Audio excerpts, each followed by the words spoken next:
Alors, je disais que l'actualité était véritablement abondante. Hein. Et nous avons la météo, le quotidien du très grand frère Dieudonné Vent, la météo de ce matin qui revient sur ce journal hors série avec pour cette distinction hein, du maire d'Ayos. On parle de la météo hors série. Non, Info Matin hors série. Info Matin donc, Info Matin hors série. Très bien, merci beaucoup. Donc Paul Ndongo Bikoy, c'est le maire d'Ayos hein, qui a donc été honoré avec sa ville, la ville d'Ayos, qui est la ville la plus propre de la région du centre. Pierre Blériot Onyemec, il faut dire, hein, pour nous qui sommes de temps en temps allés du côté d'Ayos, on a justement constaté que depuis pratiquement 4 à 5 ans, la ville d'Ayos a changé. Ben, parfait, ici, je crois que cette compétition qui a été inaugurée par Madame le ministre de l'Habitat et de l'Urbanisme et de l'Habitat, Madame Ketia Cortés, a poussé beaucoup de maires à faire ce qu'ils devaient faire. Et le maire d'Ayos en a fait un peu plus que les autres. Comme vous le disiez, il y a une sorte d'hygiène très profonde qu'on a pu constater de ce côté. On est même allé là-bas jusqu'à éradiquer les chiens errants, vous savez. Ça c'est eux qui avaient eu une affaire de chien là-bas. Un sous-préfet qui recherchait son chien dans toutes les marmites. Non, ça c'est avec mon humour habituel. C'est pour dire que cette compétition a galvanisé beaucoup de maires. Et les maires qui avaient cette propension naturelle à faire la salubrité publique sont en train de recevoir beaucoup de cadeaux de ce côté-là. Donc Ayos s'en sort gagnante hein, comme ville. Hein. Et son maire est bien évidemment à la une. Moi, je suis particulièrement content de savoir que le maire d'Ayos a donc bénéficié de cette distinction. La ville d'Ayos qui devient donc la ville la plus propre de la région du centre. Nous le disions déjà ici il y a 2 ans. Il y a 2 ans, sur Espace Miné, on faisait justement le constat selon lequel Ayos a changé. Lorsque vous avez... Parce que moi, j'ai connu Ayos il y a une dizaine d'années. Et maintenant, j'ai encore connu Ayos il y a pratiquement 4 ans avec l'arrivée de M. le maire, Paul Ndongo. Je vous assure, Ayos a changé. Et quand c'est bon, nous félicitons. Quand ce n'est pas aussi bon, nous le dénonçons. Bernard Owona. Bravo à M. le maire Ndongo de Ayos. Moi, je suis passé par là il y a quelques temps. C'est merveilleux le travail qu'il a là-bas et c'est bien, il le fait de façon très très méthodique et il est discret. Il ne fait pas trop de tapage médiatique, il ne fait pas trop de bruit autour de ses actions. Et puis aujourd'hui, s'il est élu, si sa commune est élue la ville la plus propre de la région du centre par le Minju, je pense que cela est un gros mérite pour lui et tous ceux qui travaillent autour de lui et ses équipes.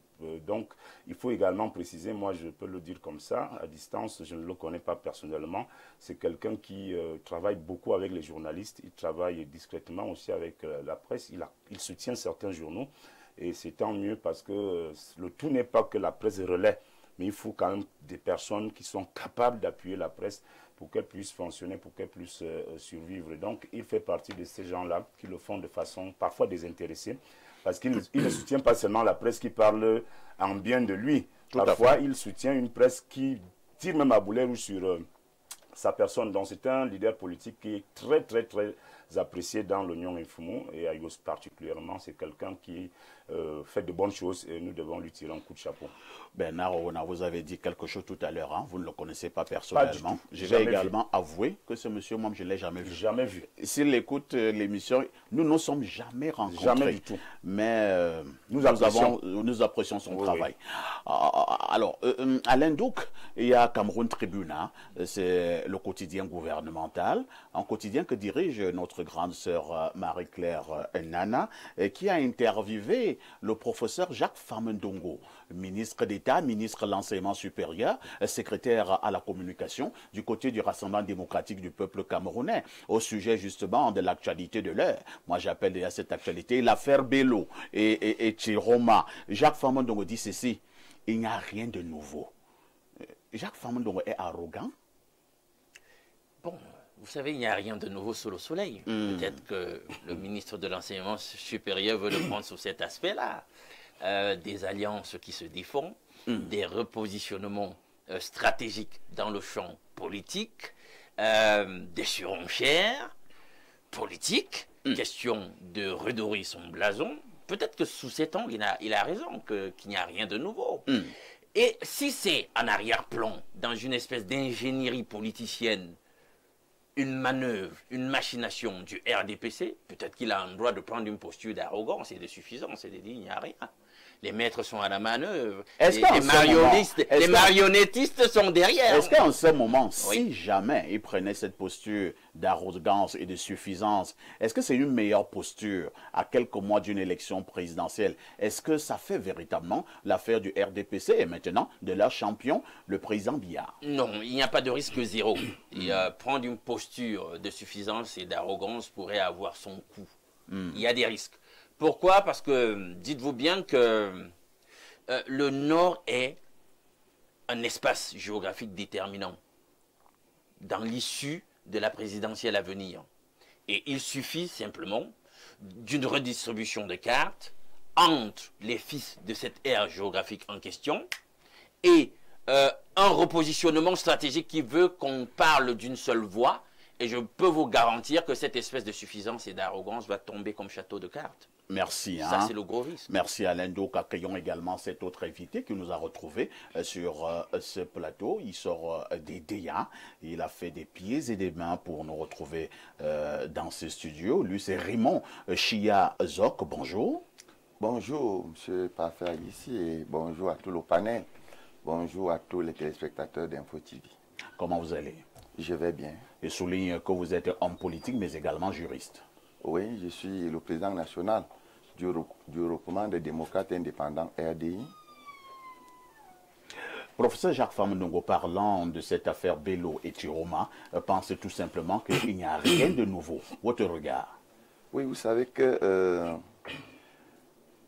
parfois, il y a des moments où vous habitez une maison et vous ne savez pas tout ce qui se trouve à l'intérieur de celle-ci. Parce qu'il faudrait faire une analyse très froide pour dire que depuis pratiquement 2 ans, l'ORDPC se porte très mal. Ah bon? À l'intérieur de ce parti politique. Et que si les responsables de ce parti politique continuent à tenir des propos ou alors des expressions dans le sens du mépris et de l'ignorance, la valeur des autres, je crois que c'est très dangereux. Est-ce que ce n'est pas ce mépris qui énerve quand même également nos frères du Nord? Oui, ce mépris n'énerve pas seulement nos frères du Nord. Vous savez qu'autour du président de la République, on retrouve un ensemble de personnes qui pensent être le nombril du pape, permettez-moi l'expression, qui sont des hommes à tout faire, qui peuvent faire des hommes et les défaire, qui prennent toutes les décisions dans notre pays comme ils veulent. Malheureusement, l'élection présidentielle de 2025 est sensible. Elle est sensible dans la mesure où, non seulement, je l'ai dit d'entrée de jeu, que l'ORDPC n'est pas serein dans ses propres rangs, mais c'est une élection à un tour. À un tour, ça veut dire que même avec l'écart de 5 ou 6 voix, quelqu'un peut gagner. Même une voix? Une voix. Donc, il faudrait que ceux-là, qui sont supposés être les maîtres de la science, ou alors de l'art du mépris, revoient un peu leur façon de faire, leur façon d'agir, leur façon de se comporter, et surtout leur façon de traiter les autres. Très bien. Il est vrai aujourd'hui que l'affaire Issa Chiroma Bakari et du ministre Bello Bouba ne concerne pas tout ce qu'on appelle le septentrion. Il concerne cette affaire, elle concerne essentiellement la région du Nord. Mais il n'est pas exclu que par pur respect pour ces deux personnalités, pour tout ce qu'ils ont fait dans ce pays, surtout que ce sont les collaborateurs, ou alors les anciens collaborateurs du professeur Famondongo, que des propos un peu plus responsables soient tenus. Très bien. À leur endroit. Merci. Je pense que c'est un peu plus sérieux. C'est compris. Parce que lorsque on pense que la nouvelle génération doit respecter des aînés, si des gens entrent des aînés, des expressions pareilles, il n'y a rien de nouveau sous le soleil. Je crois que ce que lui-même a dit n'est pas nouveau sous le soleil. Merci. Pierre Blériot, il aimait que le professeur Jacques Famondongo est sémioticien, il est sémiologue. Et lorsqu'il dit quelque chose, on doit prendre ça certainement avec beaucoup d'attention. Il analyse les signes. Il analyse les signes. C'est un expert. Il sait de quoi il parle. Parlant de Tiroma et de M. Bello, le professeur Famondongo dit qu'il n'y a rien de nouveau. Comme pour dire que Il n'y a rien, vraiment. C'est du pipeau. Oui, mais moi, je vais vous décevoir. Je suis tout à fait d'accord avec le professeur Famdongo. Ah bon? Oui. Vous savez, Famdongo est un politicien. Il y a des gens qui vont accompagner Biya à la chute parce qu'ils vont se repositionner dans les nouvelles configurations. Hein. Pourquoi tu fais ça? Non, tu peux dire que Famdongo a causé avec les Bello Bouba depuis. Il dit que moi je reste ici, mais c'est moi qui vais fossoyer le parti étant de l'intérieur. C'est des politiciens. Donc il a raison. Vous voyez l'arrogance. Comment tu peux vendre Famdongo? Je ne vends pas Famdongo. Qui savait que Issa Chiroma, ils ont été dans le même ministère de la communication. Qui savait que Issa Chiroma allait faire ça, Paul Biya? Personne. Alors, il y a dans le RDPC des gens qui sont en train de scier la branche étant à l'intérieur. Eux ne peuvent pas sortir. Famdongo ne peut pas brutalement sortir et se mettre en face de Paul Biya. Non. Mais attends, quand tu as un adversaire dangereux et tu dis, vous savez, les propriétaires des chiens, quand vous arrivez chez eux, vous savez ce qu'ils vous disent? Non. Non, le chien ne fait rien, entre. Mais c'est quand le chien t'a mordu que tu te rends compte que ce n'est pas un type sérieux. Donc il n'y a rien de nouveau là. Oui, Famdongo sait ce qu'il fait. Il dit il n'y a rien de nouveau. Attends, étant dans son Ebolova natal en Koundom, est-ce que sérieusement Famdongo peut dire que quand Bello Bouba et Issa Chiroma quittent le navire de l'Alliance, est-ce que vraiment il peut le dire? Que Famdongo aille faire un meeting dans le Nord, on voit ce que ça peut donner. Non, il ne peut pas le dire. Il sait que le RDPC compte gravement sur l'électorat du Nord.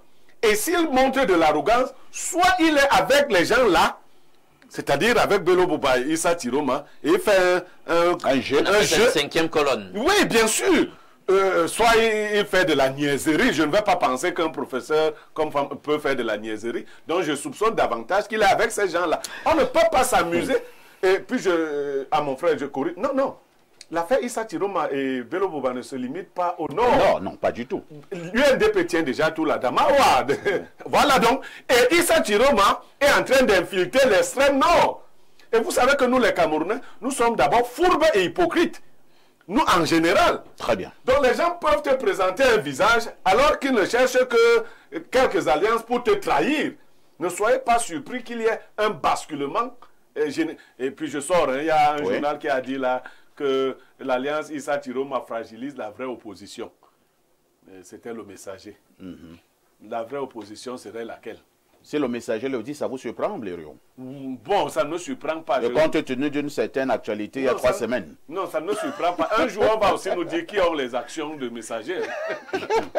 Les actions de mutation sont sorties. Merci. Alors, puisque nous avons quand même le DP de la vitrine, Bernard Orona, qui est avec nous, nous avons votre une qui est suffisamment éclatante. Paul Biya blanchit Edgar Alem Bongor. Je dois rappeler rapidement que Edgar Alem Bongor, c'est un ancien préfet du Fundi, ancien préfet du Kribi, c'est-à-dire l'océan, pour ne parler que de la préfectorale. Il a été, non, pour ne parler que ça, on va passer. Il a été ministre de la Défense, il a été directeur du cabinet civil à la présidence de la République, il a été délégué général à la Sûreté nationale, il a fini comme ministre des Transports.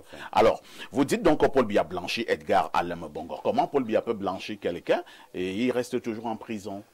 Parfait, ici, merci déjà de cette question. Permettez-moi de dire un mot parce que je suis du RDPC. Oui. Sur la grande une de Cameroun. C'est vrai que moi j'ai un problème de temps. Oui, je prends ça 30 secondes. Je voudrais vous dire que je suis très choqué quand je vois le secrétaire national de la communication, le professeur Jacques Famdongo, parler ainsi. C'est beaucoup de zèle, c'est beaucoup d'arrogance pour le RDPC qui veut aller en compétition électorale dans 4 mois. Je crois que tout le monde sait que le septentrion, c'est le tiers de l'électorat. C'est plus de 2 millions d'électeurs. La Damawa, le Nord et l'extrême Nord. Et donc, les démissions, dans notre arrogance au sein du RDPC, ces gens ont démissionné parce que Bello Bouba et Issa Chiroma cherchent à rencontrer le président Paul Biya depuis 2 mois. Pas moyen, personne ne leur ouvre la porte. On les bloque. On dit que non, le président a dit que, le président a dit que, le président a dit que. Ils ont dit, bon, restez donc avec votre président. Ils sont allés démissionner. Donc vous voyez, dans une république où les gens sont liés, c'est des alliés du RDPC. Quand vous ne permettez même pas que ces gens aillent vers le président, ils sont en alliance avec le président. Ils ne sont pas en alliance avec les ministres et les secrétaires généraux de ceci et cela. Non. Donc, l'arrogance du RDPC, là, ça va nous rattraper un jour. Ce que les gens là sont en train de faire là. Ça, c'est un RDPC. Je vous dis en tant que militant du RDPC que ce ton n'est pas bon. Ça vous a même déjà rattrapé. Quelque chose va nous arriver bientôt. Ce que nous faisons là. Je dis, Ce n'est pas possible. Ce n'est pas possible que deux poids lourds de la politique nationale, Benobo Magari et Issa Chiroma, qui étaient des alliés forts du RDPC, démissionne, et quelqu'un vous dit que c'est un nom. Il n'y a rien de nouveau. Dans toute sa région, on n'a pas 200 000 mais mon Dieu, dans la région de Famandongo, le week-end-ci, les gens ont barré une route. Les gens de Membele ont barré la route parce que ça fait 6 mois ils n'ont pas d'électricité. Eux qui sont dans le machin de Membele, les gens là, les cars allaient au meeting de M. Cyril Edou dans l'Ombam, Ambam. Mais le RDPC a des problèmes, c'est vrai. Et les gens croient que c'est bon. En tout cas, je voulais seulement dire une parenthèse là. Bon, pour revenir donc à votre question parfaite ici, je voudrais que vous sachiez que le président de la République la semaine passée a décoré deux navires de la Marine nationale. Et ces engins ont été achetés à l'époque de M. Ergan Alem Bongo par l'État du Cameroun à travers un contrat, une convention prêt. L'État du Cameroun a contracté un prêt en Chine de l'ordre de 196 milliards de francs CFA, 300 millions d'euros. Alors, M. Mbongo était le ministre en charge de la Défense. Il a suivi toutes ces opérations sur haute instruction du chef de l'État avec tous les généraux qui sont en place. Il a donc réussi à arracher ce contrat. Et le contrat, ce n'était pas l'argent. Le contrat, c'était que Exim Bank China allouait 196 milliards de francs CFA à l'État du Cameroun sous forme de matériel militaire. Ça veut dire que les 5 composants des forces de défense, la gendarmerie nationale, l'armée de l'air, l'armée de terre, la marine nationale et le corps national des sapeurs-pompiers avaient commandé, chaque composante avait commandé un matériel militaire précis avec un coût. C'est tout cela qui a donc fait 196 milliards. La Chine nous a donc livré tout ce matériel en bonne et due forme. Et l'État du Cameroun a honoré ses engagements en payant intégralement cette dette à hauteur de 196 milliards à travers la caisse autonome d'amortissement. Parfois, ici, quand on a signé cette convention prêt, il y avait le ministre des Finances, le MINEPAT, le SG du Premier ministère, le point focal, Mme Chadou et Yone. Il y avait des personnalités qui ont signé, qui ont co-signé cette convention prêt. Après donc quelques temps, pour faire simple, pour que tout le monde nous comprenne au quartier, on nous dit que Mbongo a volé 196 milliards. Tous les Camerounais ont retenu ça, que Mbongo a volé 196 milliards. Quelques temps après, la bataille juridique, ça a fait 5 ans au tribunal. Mbongo a été acquitté au tribunal criminel spécial. Moi, je n'ai pas été au courant. C'est pour ça que vous n'avez pas... les journalistes, les gens qui manœuvrent là, savent comment ils font pour que... Pourquoi on a caché une telle information? Oui, on a caché ça parce qu'il faut noyer quelqu'un. Il faut noyer quelqu'un. Parfois ici, est-ce qu'on vole ce qui n'existe pas? On ne vole pas un prêt. Mais Bongo n'a pas volé. Non, moi je n'ai pas dit qu'il n'a pas volé. Je suis dans le dossier des 196 milliards de financement de la Chine pour l'achat du matériel militaire par l'État du Cameroun. Mais Bongo a suivi le dossier, ça a été exécuté. Et le matériel a été livré. C'est ce matériel donc que le président a décoré il y a quelques jours. Ah bon? Oui, c'est de ça qu'il s'agit. Alors que Bongo lui l'a en prison. Alors que Bongo lui l'a en prison, on a dit qu'il a volé l'argent. Donc voilà le Cameroun parfait ici. C'est le seul chef d'accusation. Non, pour le moment, moi je ne me suis pas appesanti sur les autres chefs d'accusation. Tu veux qu'on libère Mbongo? Et s'il a volé? Moi je ne veux pas qu'on libère Mbongo. Je parle d'une actualité précise. Je dis que le Cameroun et toi-même avec, vous avez appris que Mbongo a volé 196. Mbongo reste là-bas. Non, ce n'est pas là mon problème. Non, moi c'est moi qui reste d'abord là. Laisse-moi finir. C'est Bernard Ouana qui a la parole. Laisse-moi conclure. Je conclus en disant que la justice, Blérion, le jour que la justice va jouer en ta défaveur.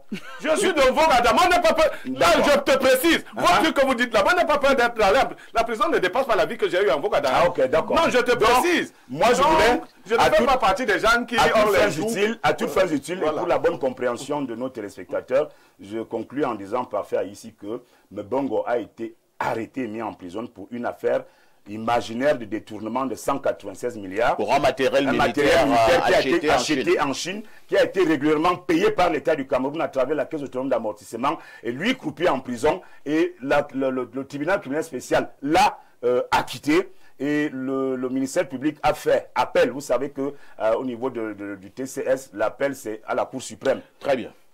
De toutes les façons, nous allons encore chercher à avoir de plus amples informations. Hein, parce que moi, je suis journaliste, ce que je retiens est que sur l'affaire des 196 milliards, M. Mbongo a été acquitté et qu'on vient même d'ailleurs de décorer. Tout à fait. Le président de la République, chef suprême des armées, vient de décorer les 2 patrouilleurs qui ont été achetés par Mbongo. C'est ce que moi, en tant que journaliste, je retiens. C'est ça qui est important. Parce que là, ça me fait quand même avoir mal à la tête. Là. C'est-à-dire, on décore donc celui qui a eu à faire ce travail. Enfin, le matériel qu'il a acheté. On décore, mais le monsieur là, lui, il est en prison pour la même affaire. Oui, tout à fait. Bon, maintenant, vous nous renseignez que le TCS a blanchi Mbongo. Tout à fait. Pourquoi il reste donc en prison? On devra le savoir. Merci. Lorsque nous avons dit cela, nous avons ce communiqué Radio Presse. Le ministre des Mines, de l'Industrie et du Développement technologique confirme la levée de la suspension des activités minières dans le permis Batouri, dénommé Jams Avenir, depuis le 28 mars 2025. Par décision numéro 005-D-N-MIT-SG-DAJ du 28 septembre 2024, le ministre des Mines, de l'Industrie et du Développement technologique avait suspendu pour risque de trouble à l'ordre public toutes les activités minières dans le périmètre du permis Batouri détenu par l'entreprise Jams Avenir pour une durée de 6 mois éventuellement renouvelable. Au terme de cette suspension échue le 28 mars 2025, le ministre des Mines, de l'Industrie et du Développement technologique tient à informer les opérateurs miniers concernés que la dite décision n'a pas fait l'objet de renouvellement, ouvrant ainsi à nouveau le dit site aux activités minières dans les conditions prévues par les textes en vigueur. Toutefois, le ministre des Mines, de l'Industrie et du Développement technologique tient à rappeler que conformément aux dispositions des articles 23 alinéa 2 et 24 alinéa 5 de la loi numéro 2023/014 du 19 décembre 2023 portant code minier, seules les activités artisanales au sens strict peuvent être exercées à l'intérieur du dit périmètre, sans utilisation d'engins quelconques comme dans la mécanisée dont l'activité est proscrite à l'intérieur d'un permis de recherche. Le ministre des Mines, de l'Industrie et du Développement technologique compte sur le civisme de tous. C'est signé Yaoundé le 27 juin 2025, le ministre des Mines, de l'Industrie et du Développement technologique par intérim. Une touche pause s'impose.